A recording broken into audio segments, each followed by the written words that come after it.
Let's come back to the Ojota-Opebi link bridge. Share with us the stretch of the kilometer stretch accurately, what it covers.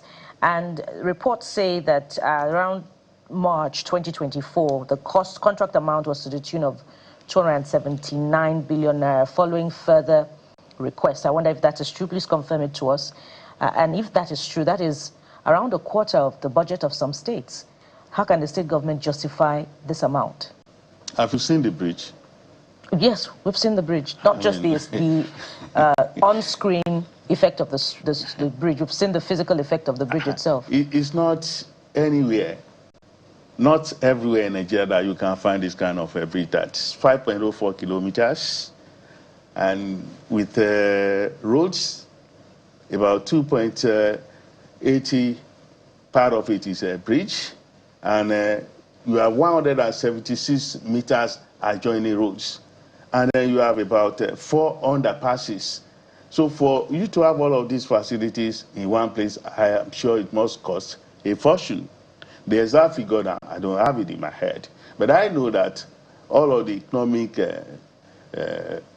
headwinds that we had, things had to change.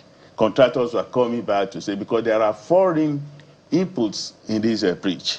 And it's like that in almost all projects, because of what is happening in the foreign exchange market and some other things, prices will go up. The bridge doesn't run into two states, Mr. Omotoso. Don't forget that it just connects two mainland areas. Why is it that expensive? The budget of Sokoto State, for instance, for 2025 or so, I believe, is 2026 is 756 billion naira. But this bridge that runs connects just two areas in Lagos costs 276 billion naira. Do you know that to build this bridge, engineers had to dig down to do what we call piling, about 3 or 4 story buildings, down, before you could get what you are seeing, before you could even be laying all those pillars that you are seeing as a bridge. If you want to build a bridge in Sokoto, it's quite different from building a bridge in Lagos. The terrain of Lagos, the land texture is quite different. Like I told you, asphalt, the materials are bought at different rates in Sokoto. Apart from materials, I am telling you that the terrain, the texture of the land, that engineers had to dig like a 4-story building down there before putting up what you could see.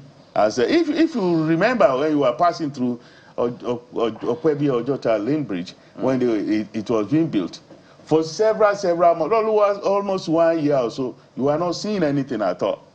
We just knew that a bridge was going to be built today. They were digging.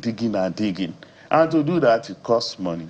So as we get to like I said, the foreign input too, not all the materials are just local materials. I know you quoted FX liabilities and all of that, but what was the initial cost of the bridge? And as we wind down, you also talked to us, I don't know whether you mentioned the schools in Ajegule and all of that, so that we have an itinerary. But what was the initial cost of the bridge, and what additional costs came in based on variation due to FX issues? I do not have the figures in my head now, but honestly, not only that project, most of the projects done anywhere in Nigeria, there were variations because things change. But Mr. Omotoso, that bridge is expensive.